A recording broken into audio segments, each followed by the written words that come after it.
Mr. President, I rise today to urge my colleagues to confirm Michael Missel, the nominee for the Department of Veterans Affairs Inspector General. For far too long, our nation's veterans have been without a permanent watchdog in place to ensure that the VA affords them the care that they deserve. I have seen the damage that acting leadership in the VA Office of Inspector General has done in my own state of Wisconsin.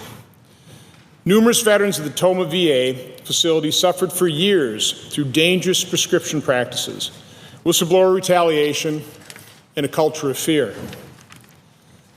The VA Office of Inspector General, under acting leadership, conducted a multi-year investigation of the Tomah VA facility, but then swept the allegations under the rug, the secret report that was hidden from veterans, the public, and Congress.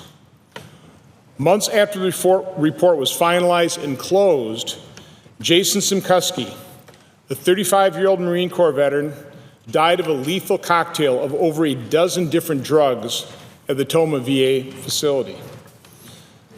Another Wisconsin veteran, Thomas Bayer, died after being treated at the Tomah VA facility.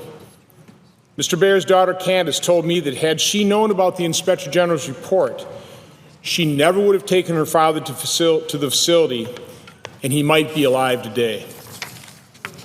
In other words, had the VA Office of Inspector General been transparent and published the findings of its investigation, these tragic outcomes could very well have been avoided. Under acting leadership, the VA Office of Inspector General has tried to stonewall my investigation into tragedies at the Tomah VA medical facility. Its actions have shown that under acting leadership, the VA Office of Inspector General has become too close to the VA, the agency it is charged with overseeing.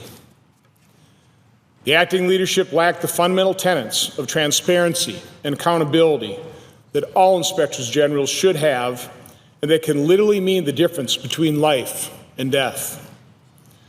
I was forced to resort to a subpoena to obtain the information about the Tomah VA Office of Inspector General's investigation, and there are still some documents the acting leadership has refused to produce.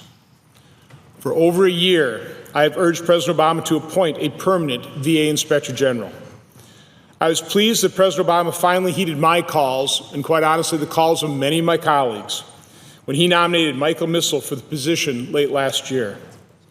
My committee, the Senate Committee on Homeland Security and Governmental Affairs, moved his nomination quickly after carefully considering his qualifications, and we reported him out to the full Senate immediately.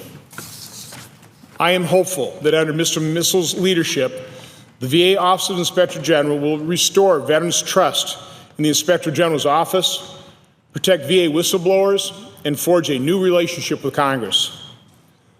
But above all else, I hope Mr. Missel will use his position to help ensure the finest among us receive the high-quality care they deserve.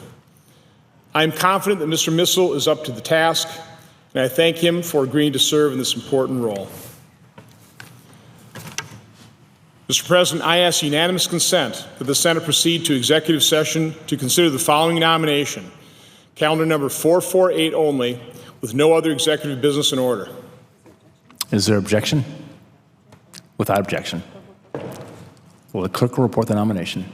Nomination, Department of Veterans Affairs, Michael Joseph Missel of Maryland to be Inspector General.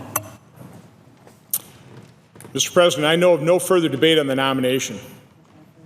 If there's no further debate, the questions on the nomination. All those in favor say aye. Aye. All those opposed say no. The ayes appear to have it. The ayes do have it. The nomination is confirmed. Mr. President, I ask consent that the motion to reconsider be considered, made, and laid on the table. The President be immediately notified of the Senate's action, and the Senate then resume legislative session. Without objection.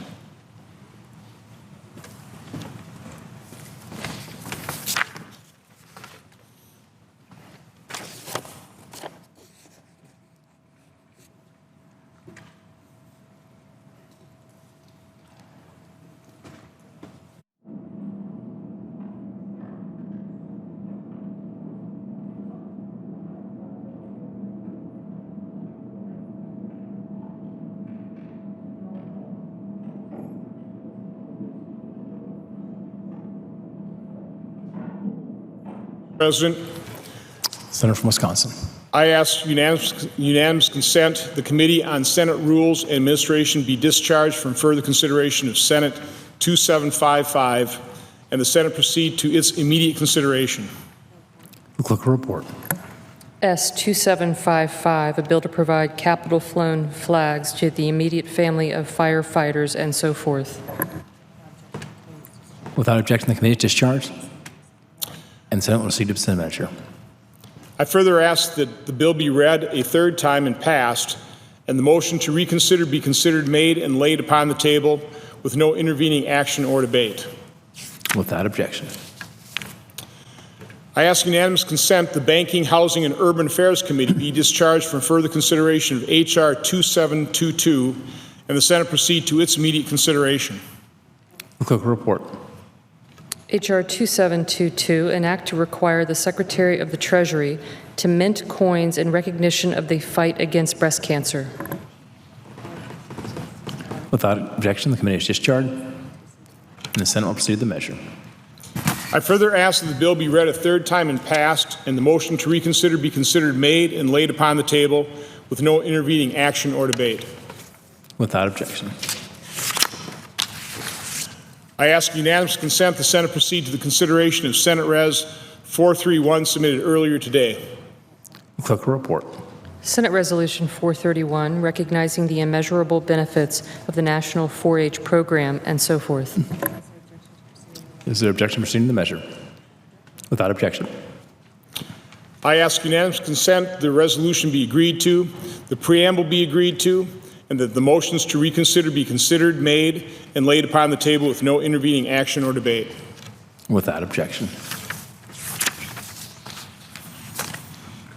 Mr. President. Senator from Ohio. Mr. President, on roll call vote 53, I voted aye. It was my intention to vote no. Therefore, I ask unanimous consent that I be permitted to change my vote since it will not affect the outcome. Without objection. Thank you, Mr. President. Mr. President, Senator from Wisconsin.